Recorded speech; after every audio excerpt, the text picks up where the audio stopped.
इस वक्त हम जालौन जिले के अंतरवली सराठी में मौजूद हैं, जहां पे मराठा आंदोलन के अगुवा मनोज जारंग पाटिल पिछले 8 दिनों से आमरण अनशन पे हैं और इस आंदोलन के दौरान आसपास के जिलों में लगातार ये आंदोलन उग्र होता जा रहा है। हम इस वक्त अनशन स्थल पे ही मौजूद हैं। यहाँ पे मौजूद लोगों से बात करेंगे कि आखिर किस निष्कर्ष पे पहुंचेगा ये आंदोलन। हालांकि पिछली बार ये बात हुई थी कि 40 दिनों के अंदर मराठा आरक्षण को लेकर कोई निर्णय आएगा, लेकिन अभी तक कोई निर्णय नहीं आ पाया है और एक बार फिर से पाटिल जो हैं वो आमरण अनशन पे हैं।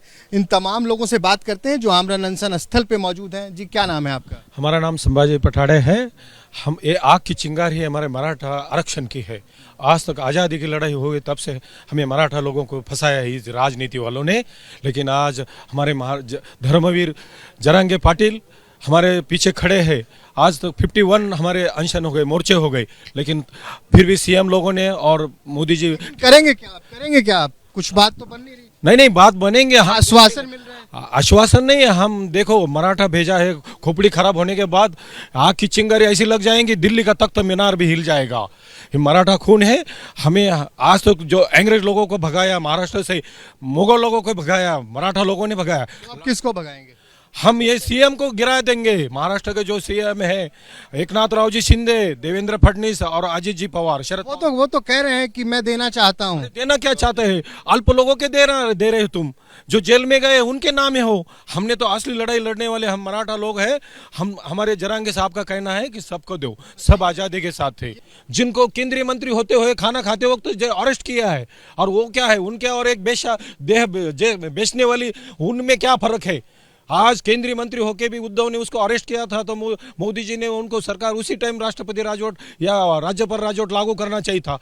ये लोग इनका ये पैसा दे के खुर्ची पे बैठे हैं और इनको बोलते हैं। तो ये आप देख सकते हैं यहाँ पे लोगों के अंदर इस तरह की भावनाएं आ रहे हैं। सरकार के खिलाफ बातें की जा रही है। हालांकि सरकार लगातार कह रही है कि हम विचार कर रहे हैं, कमेटी बनाई और तमाम बातें हो रही हैं। कल भी मुख्यमंत्री शिंदे ने अपने नेताओं के साथ एक बड़ी बैठक की। जी भैया, लगातार बैठकें हो रही हैं। शिंदे साहब लगातार नेताओं के साथ बैठक कर रहे हैं, आंदोलन पे सोच विचार कर रहे हैं। अब ये कह रहे हैं कि इस आरक्षण तो दिया ही गया था, लेकिन सुप्रीम कोर्ट ने रोक लगा दिया। मेरा नाम मनीष मोगल है। मैं यहाँ पे लास्ट स्टेशन संभाजी नगर से आया हूँ। मैं यहाँ पे 22 दिन से हूँ, यहाँ पे सेवा का काम कर रहा हूँ। अभी आप बता रहे थे इन्होंने दिया था, ये किया था। अभी ये मराठा का जो अपना रिजर्वेशन का मुद्दा है, वो अपना जरांगे पाटिल उठा रहे हैं। मैं आपके एबीपी न्यूज़ के माध्यम से इनको सब बताना चाहता हूँ। अभी तो ये ट्रेलर था, पिक्चर अभी बाकी है। क्या होगा पिक्चर में? अभी दो ही चरण हुए हैं, 2 ही चरण हुए, अभी 6 चरण बाकी है। अभी 6 चरण और बाकी है। 6 चरण बाकी है। और बीच इंटरवल में ही मामला ठीक हो गया तो बीच इंटरवल में फिर वो एपिसोड दिखाने का काम नहीं तो ये शिंदे सरकार और सब सीएम और केंद्र के मंत्री को और ये महाराष्ट्र सरकार को हम दिखा देंगे शांतता बोलती है अपना इस शांततापूर्व आंदोलन कैसा रहता है, ये दिखा देंगे। कोई जलावट नहीं। अब तो आंदोलन शांतिपूर्ण है नहीं।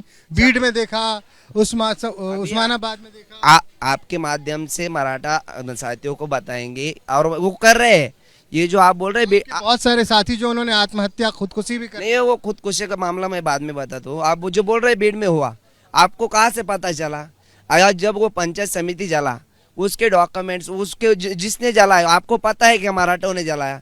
जो इन्होंने घपला कर दिया था, भ्रष्टाचार किया था, उसको दबाने के वास्ते वो जला दिया। तो ये कह रहे हैं कि आपकी आड़ में कोई और है जो उपद्रव कर रहा है। जब तक हमारे मनोज जी जरांगे साहब बता रहे कुछ मत करो, शांतिपूर्वक करो, जब तक हम वैसे करेंगे। जिस दिन उनके वो बोलना एक नेताजी का घर जला दिया गया, उनका दफ्तर जलाया गया। अभी वो कुछ हमको उकसाएंगे, जैसा वो वकील सादावर्ती बोल रहा था, ये ऐसी यात्रा है, ये तुम हमको उकसाएंगे तो हम क्या शांति बैठेंगे? हमारा खून गर्म है, हम मराठा है क्या? शान नकुड़ी भी है तो हमको कुंभी मांगता है, हमारा राइट बनता है वो। लेकिन कुंभी वाले तो कह रहे हैं कि हम अपने में हिस्सा नहीं देंगे। अरे वो 2 भाई रहते, एक भाई शहर में अपना पेट में गुजारा करने गया और उसको आने के बाद उधर को नहीं मिल रहा, उसका पेट नहीं भर रहा। लग नहीं रहा कि कोई राजनीति हो रही है? जैसे आप आरक्षण की मांग कर रहे हैं तो शायद जो कुनबी वाले जो अब वो भी आ गए हैं आंदोलन पे, कहीं बीच में कोई राजनीति तो नहीं कर रहा दोनों के बीच में? आप कह रहे हैं कि दोनों भाई हैं, लेकिन आपको नहीं लग रहा बीच में कोई घुस के राजनीति कर रहा है? सही बात है, घुस के राजनीति जो हो रही है। हमारा राइट है वो, जो हमारा मराठा आरक्षण है वो हमारा राइट बनता है, हमको मिलना चाहिए। और वो 10,000 बोले तो क्या उसको एविडेंस मिल गए उनको, 10,000 बहुत हो गए। पहले जो आपने देखिए यहाँ पे तमाम बातें हो रही हैं, इस तरह की चीजें हो रही है, उपद्रव हो रहा है, तो ये कह रहे हैं कि हमारा आंदोलन शांतिपूर्ण है, लेकिन हमारे आंदोलन को बदनाम करने के लिए हमारे आंदोलन के पीछे घुसकर कोई और हैं जो इस तरह के तमाम उपद्रव कर रहे हैं। हालांकि यहाँ से भी बार बार अनशन पे बैठे जारंग पाटिल ने लोगों से ये अपील की है कि आप आंदोलन चलाएं लेकिन शांतिपूर्ण, लेकिन देखना होगा कब तक ये शांतिपूर्ण रहता है। जी भैया, क्या नाम है आपका? मेरा नाम दादाजी खैरनार है। मैं नासिक जिला से सटाना से आया है। सतना से आए हैं? सटाना से आए ये पाटिल साहब को सपोर्ट करने के लिए पाटिल साहब की आवाज सतना तक पहुंच रही है? पहुंच रही है, सटाना तालुका। सटाना तालुका। हाँ। तो ये बताइए होगा क्या? ये आंदोलन तो चल रहा है, पाटिल साहब अनशन पे बैठते हैं, हालात खराब हो जाते हैं। अभी 8 दिन हो गए उनके अनशन पे बैठे हुए, आमरण अनशन पे हैं, उनके साथ भी खतरा है, लेकिन क्या हो रहा है? सरकार की तरफ से तो कुछ आया नहीं अभी अब सब बराबर आएगा। अब तक मराठा मुख मोर्चा निकाला, तब शांति से निकाला मराठों ने। आज तक पुलिस से भीड़ होते रहा, पुलिस आगे सामने खड़े करते रहे। आज मंदिरों के आगे जाके उनको दिखाना है कि मराठा क्या चीज़ होती है।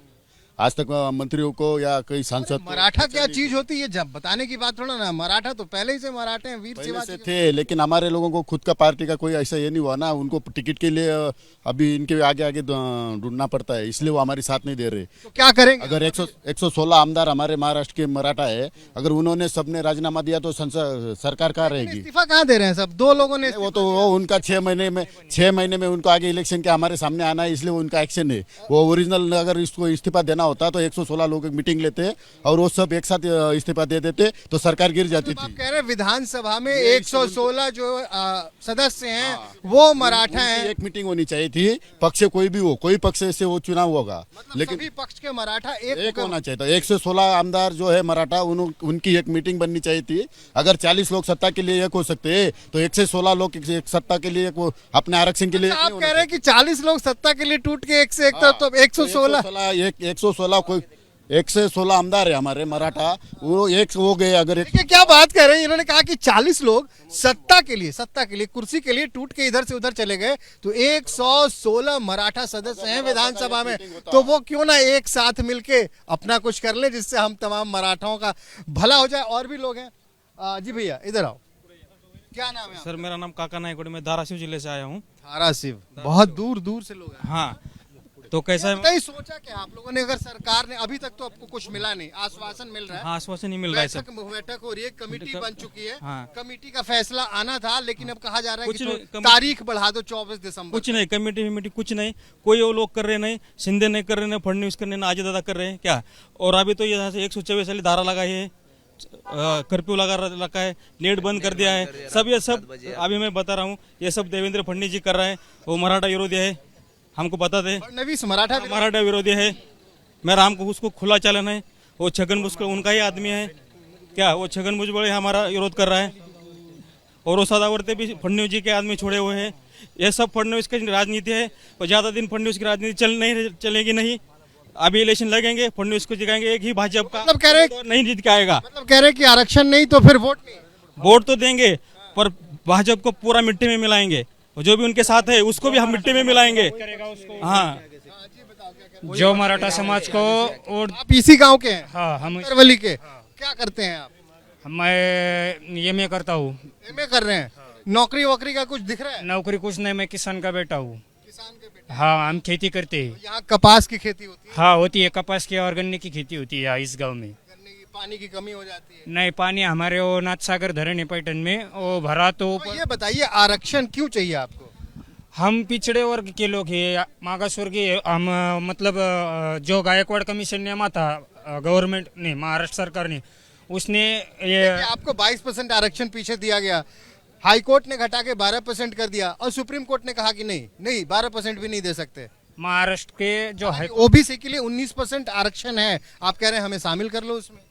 तो कुणबी और मराठा एक है। और महाराष्ट्र में जो विदर्भ है, विदर्भ में जो कुणबी रहते कुणबी वाले तो कह रहे हैं कि मराठा हमारे नहीं है। वो नहीं, उनके नेता कह रहे हैं, जो ओबीसी के जो मेन नेता आता है वो कहता है कि कुणबी और मराठा इबन नहीं बने, लेकिन वैसा नहीं है। कुणबी और मराठा एक ही समाज है। लेकिन देखिए ना, एक तरफ आप आरक्षण के लिए आंदोलन कर रहे हैं, दूसरी तरफ कुणबी वाले जो हैं, ओबीसी जो हैं अभी, वो कह रहे हैं कि नहीं जी, उन्हें नहीं मिलना चाहिए आरक्षण। नहीं नहीं, मिलना चाहिए। जो कुणबी है ना, वो हमारे ही पीछे है, वो हमारे विरोध में नहीं है। तो ये बताइए, ये जो बड़े नेता मराठा समाज को विरोध करते हैं। ओबीसी के बड़े नेता कर रहे हैं, हाँ, समाज के लोग नहीं कर रहे। समाज हमारे साथ है, मराठा समाज। आप लोगों के नाम पे नेतागिरी हो रही है। महाराष्ट्र में जो दलित समाज है, उनके लीडर है प्रकाश आंबेडकर, उनका भी हमको समर्थन है। प्रकाश आंबेडकर को भी लगता है कि मराठा समाज को आरक्षण मिलना चाहिए। फडणवीस साहब को, फडणवीस साहब वो विरोध कर रहे हैं। उन्होंने हाईकोर्ट में आरक्षण टिकाया था, लेकिन सुप्रीम कोर्ट में उन्होंने आरक्षण नहीं टिका पाए। शिंदे साहब, केंद्र सरकार में उनकी सरकार थी, संसद ने का संसद, राज्यसभा और लोकसभा में कानून बनना चाहिए था मराठा आरक्षण के। ये बात ये भी उन्होंने नहीं किया, सिर्फ हाईकोर्ट में टिकाया, क्योंकि महाराष्ट्र में वो गवर्नमेंट था, वो सीएम थे महाराष्ट्र के। सुप्रीम कोर्ट में नहीं टिकाया उन्होंने। तो आप कह रहे हैं कि ये जानबूझकर ये देना नहीं चाहते। वैसा ही लग रहा है। अगर देना चाहते तो कोर्ट का आदेश लग रहा है वो संसद पे संसद से कानून पास करवा। हो अभी और जो बीड में आगजनी हुई, जो पथरा हुआ, उसके बारे में हमारे लड़कों पर 307 कलम की धारा के 307 की धारा लगा रही हो। 90 लोग गिरफ्तार हो ना, 13 लोगों ने खुदकुशी कर ली। वही ना, हमारे बच्चे मर रहे हैं और इनको हमारे ऑटो की पड़ी है, लेकिन हमारे हालापेस्टा नहीं देख रहा है उनको। आपको लग नहीं रहा कि आंदोलन आप कर रहे हैं, चाहे इधर का नेता हो या उधर का नेता हो, दोनों आपके नाम पे राजनीति कर रहे हैं? नहीं, राजनीति नहीं कर रहे। हमको एकनाथ शिंदे पे भरोसा है। उन्होंने मनोज जरांगे पाटिल को शब्द दिया है, छत्रपति शिवाजी महाराज की सौगंध खाई है और वो आरक्षण देंगे हमको। तो 40 दिनों की बात थी, वो 40 दिन तो निकल गए। नहीं, उन्होंने अभी थोड़ा वक्त मांगा है, लेकिन वक्त देने के लिए समाज वक्त नहीं दे रहा है। अच्छा, वक्त देना नहीं चाहते। नहीं देना चाहती। तो देखिए, ये हालात है। इस वक्त हम धरना स्थल पे ही हैं और ये लोग कह रहे हैं कि हमें भरोसा है। भाई ने कहा कि हमें एकनाथ शिंदे पे भरोसा है, उन्होंने शिवाजी की कसम खाई थी, उन्होंने वादा किया था। हालांकि 40 दिनों के अंदर ये आरक्षण लागू करने की मांग थी, हालांकि अभी तक ये मांग पूरी नहीं हो चुकी है। और एक बार फिर से मनोज जारंग पाटिल जो है वो आमरण अनशन पे हैं। अब ये देखना होता है कि आखिर कब तक इनकी मांग पूरी होती है या फिर कुछ और होगा। हालांकि चुनाव भी करीब है। महाराष्ट्र में एक बार फिर से मराठा आंदोलन की मांग को लेकर आंदोलन उग्र होता जा रहा है। एक बार फिर से इस आंदोलन के अगुआ मनोज जारंग पाटिल फिर से अनशन पे हैं। आज 8वां दिन है और महाराष्ट्र के कई जिलों में ये आंदोलन उग्र होता जा रहा है। हालांकि कुछ जिलों में, बीड और उस्मानाबाद जैसे जिलों में कर्फ्यू भी लगाया गया। इस वक्त हम जहां मौजूद हैं, ठीक हमारे पीछे आप वो तस्वीर देख सकते हैं।